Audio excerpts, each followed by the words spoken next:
friends, welcome back to Bucket List Homestead. If you're new here, my name is Lynn. Welcome. If you've been here before, welcome back. Sorry it's a little noisy.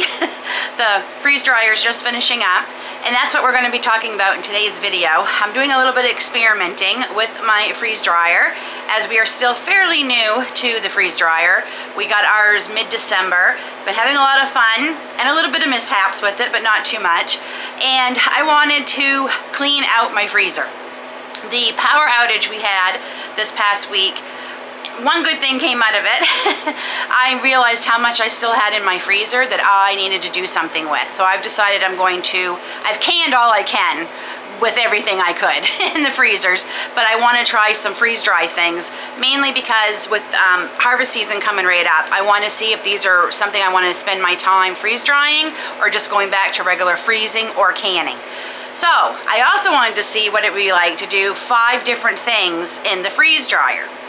So I did 5 different things, and I'm going to show you all that footage right now. So I started the freeze dryer right from the app on my phone. I love this new Wi-Fi adapter that Harvest Right has now.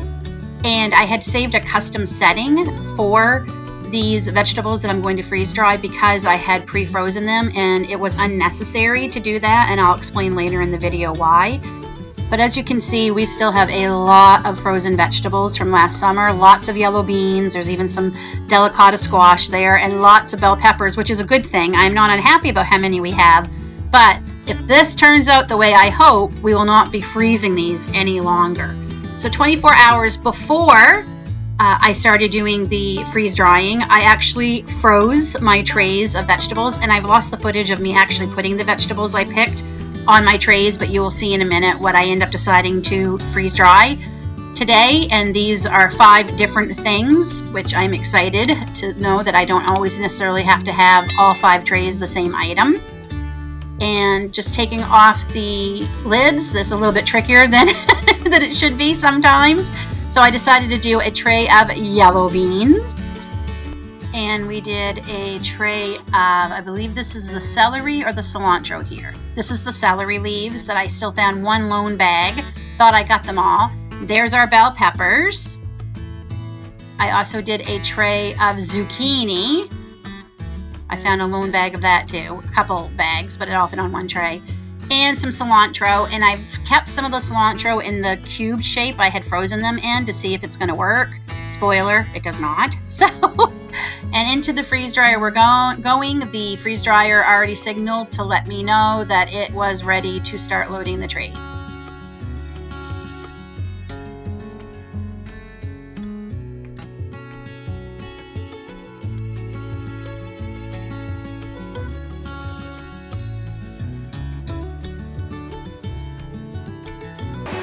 So now we're done, and I actually had to set this longer last night because it was ready very fast. It got up to the freeze drying mode in 1 hour and 45 minutes. So I'm thinking freezing things beforehand might be a good idea. So we are going to unload these, check on them. I'm sure they're dried. I'm sure they're dried. And yeah, and we're actually going to rehydrate a couple of things to see how they taste, how they turned out, and if they turned out great, I know I'll be doing them again in the summer. So first, I'm going to go pull my drain, or turn my drain, I guess, valve so that it will release the pressure so we can open the door.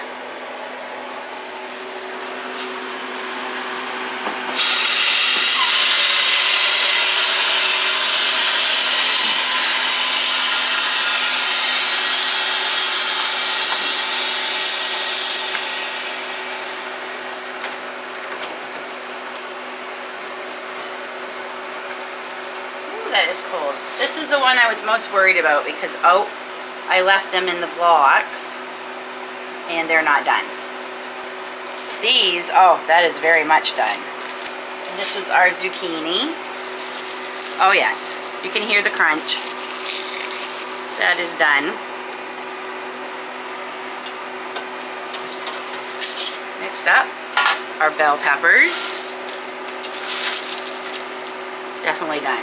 Okay, we are going to rehydrate a yellow bean and one of the bell peppers. And I'm going to use hot water on both. They weren't, well, I'm going to use cold water on the bell pepper because that wasn't cooked at all. Those were put in raw.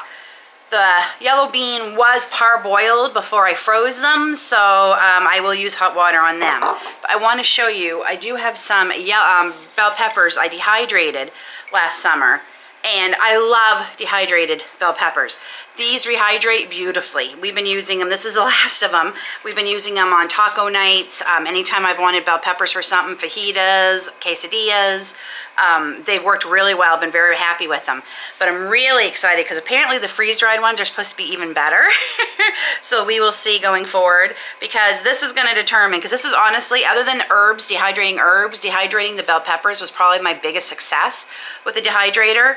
This is going to determine whether I keep my dehydrator or not, because I don't know if I'm going to need it. But if I like it for bell peppers alone, that's worth it for me to keep it. If I like it better for the bell peppers dehydrated versus freeze-dried. So I'm going to get these rehydrating, and we got to get these into jars because it doesn't take long for the moisture in your air to start rehydrating your freeze-dried goods. So, okay, let me get some water into these, and then we'll get my bucket out, my big bucket that helps me get things into jars easier.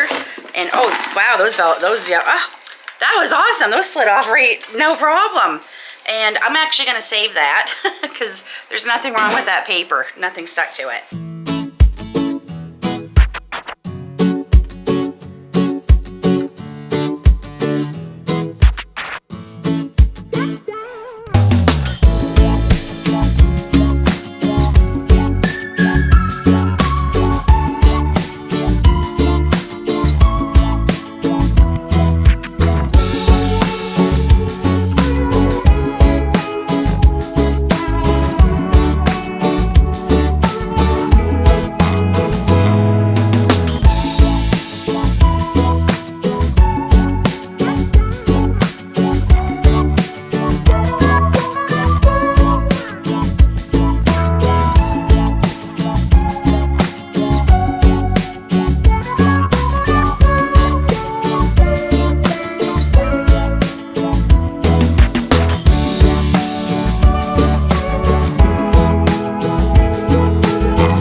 Put away, and we're going to try the yellow bean first. I think it's sitting long enough. I put that one in the hot water, so let's see.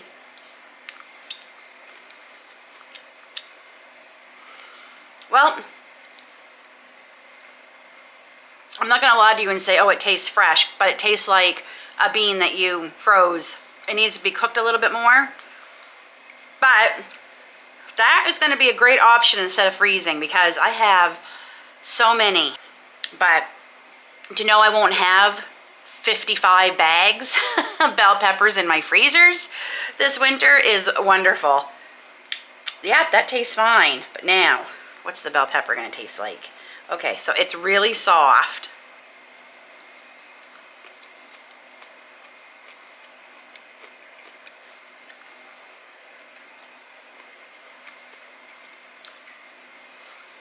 I probably could have stayed in the water a few more minutes, but it's really good. Okay, I think that experiment had worked. One, freezing things beforehand does definitely save time on your freeze dryer. An hour and 45 minutes, that's crazy. Just to put it into perspective, the eggs took over 8 or 9 hours before they went to the freeze dry cycle, because I did not freeze them first. That's crazy. So I also found frozen sweet potatoes in my freezer when I was doing my musical freezers during the power outage. And I also had some fresh ones, so I needed to get those baked. And I prefer baking my sweet potatoes. I find you get a much better flavor and it's easier. I find boiling them, they get too watery. So I just put a couple of slits with a sharp knife. I find this is quicker than just poking a whole bunch of holes with a fork in them. I bake them anywhere from an hour to an hour and a half, depending on the size. I let them cool completely, take off all the skin, and then I added the ones I had for unthawed. I know it's not ideal to unthaw them and refreeze them again, but this is an experiment anyway. So I added them all in, blended them all up, and got those on some trays. I didn't have enough for 5 trays, but I also found a bag of butternut squash that was also in the freezer, so I just let that partially thaw a little bit just so I could break them up into chunks, and I got them on a tray. So they're going to be going into the freeze dryer next, and you'll have to come back for the next video to see how those turned out. And we're going to rehydrate them and have them with dinner one night and see how those turned out. I also realized that I have the newer software not only because of that Wi-Fi adapter that I purchased, and I talked about that in my last video, and I'll share that here somewhere. I also got new software with that. Plus our freeze dryer is fairly new, so we had a lot, pretty much the updated software. You don't need to set your freezer settings anymore for already frozen foods. The freeze dryer will sense that and adjust automatically. I didn't know that, so I fooled around with the settings a little bit when I did the peppers and the yellow beans and the zucchini and the celery and the cilantro. So yeah, you don't have to do that.